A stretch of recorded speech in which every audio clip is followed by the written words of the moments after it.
Alors, au tout départ, j'ai pas vraiment choisi Sumatra. J'ai plutôt choisi les Mentawai. Voilà, plus particulièrement. L'idée, c'était vraiment, j'ai eu l'occasion de rencontrer quelqu'un qui avait fait ce voyage et qui m'a parlé des Mentawai. J'ai un peu commencé à regarder, me renseigner, et j'ai eu vraiment une vraie envie de les rencontrer. Et c'est plutôt eux, au départ, qui m'ont attirée. C'est un état d'esprit qui était présenté par l'association avec quelque chose de solidaire, basé sur la rencontre, et que voilà, je me suis dit, ça peut faire des beaux voyages, mais ça peut aussi donner des personnes dans le groupe qui seront aussi dans cet état d'esprit, au-delà de l'association, et c'est ce que j'ai trouvé. D'abord, globalement sur les rencontres, je voudrais dire que je m'attendais à rencontrer, puisque c'était le thème du voyage, des personnes chez qui on allait habiter, mais ça a été à plusieurs niveaux. C'est-à-dire qu'il y a eu la rencontre des Mentawai, bien sûr, des deux familles qui nous ont hébergés aussi sur Sumatra, mais ça a été aussi une vraie rencontre avec les gens qui nous ont accompagnés.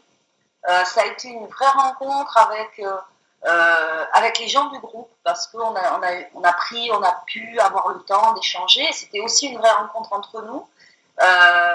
Et presque à la limite, à la fin, je me suis peut-être aussi une rencontre avec toi. C'était vraiment un temps vraiment sur la rencontre.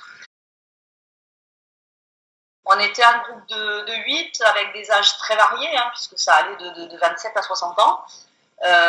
Et ça a été vraiment un vrai plaisir de voyager avec ce groupe. Ensuite, quand on était chez les Mentawai, on était en 2 groupes de 4, donc c'est vrai que c'était encore plus petit groupe. Ça permet vraiment le contact et la rencontre avec les personnes chez qui on a vécu. C'était absolument génial.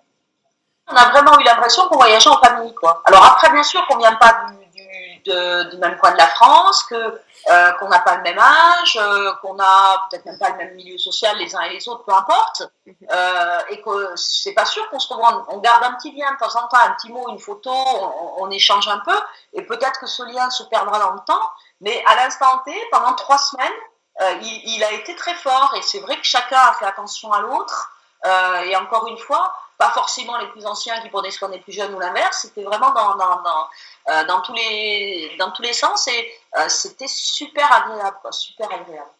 Avec beaucoup de bienveillance, avec un vrai partage, avec plein de fou rire, peut-être au-delà de l'esprit de groupe, c'était presque un esprit de famille. C'était une chance de l'avoir avec nous, parce qu'elle a un contact aussi particulier là-bas avec tout le monde.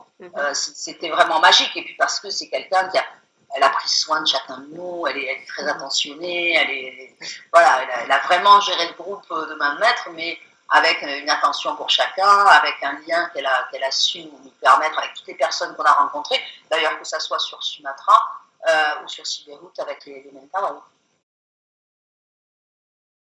Moi, j'étais venue en fait pour les Mentawai, et je pensais que la première partie sur Sumatra avec les deux familles, c'était un petit peu un apéritif pour faire attendre.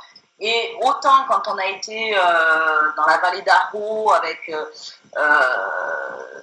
comment s'appelle, Iwan et sa famille, c'était extraordinaire. Quand on a été au lac de Malinjao avec ce grand-père qui a passé une soirée à me raconter sa vie, et son petit-fils de 10 ans, Zaki, qui à lui avait appris l'anglais en regardant des dessins animés et qui voulait être guide, et qui était auprès de nous tout le temps. Enfin, ça a été à chaque fois très sincèrement une découverte extraordinaire. Donc vraiment le meilleur souvenir, j'ai du mal à en sortir un. Peut-être, oui, là, chez les Mentawai, on a eu la chance d'assister à une cérémonie chamanique, ça c'est quelque chose de très extraordinaire. Quand on comprend leurs valeurs, quand on comprend ce que ça représente l'animisme, parce que moi, voilà, je mettais un mot, une définition, je ne l'avais pas vu vivre au quotidien. Ce respect, quand ils nous disent on ne vit pas de la forêt, on vit avec la forêt, on est une partie de la forêt, pas plus que l'arbre, pas plus que le singe, pas moins. Voilà, et quand on vit comme ça au quotidien avec des gens qui ont cette valeur-là, moi, j'en suis pas revenue tout à fait la même. Il faut avoir envie de se couper du monde, parce qu'à un moment, quand même, on est coupé de toute civilisation. On n'a pas de téléphone, on n'a pas Internet, on n'a pas d'électricité, on n'a pas de l'eau, on n'a rien. Donc on est coupé de tout notre confort, mais aussi de tout lien avec le monde. Ça, il faut être prêt à l'accepter. Mais ça fait un bien fou. Et on n'avait pas tous les mêmes âges, hein, et nos plus jeunes de 25 ans, 50 et 27, qui étaient très branchés, très connectés, comme tout jeune de leur âge, ont reconnu que bon, ça leur faisait du bien de retrouver la civilisation, mais que la déconnexion leur avait fait du bien aussi. Bien sûr.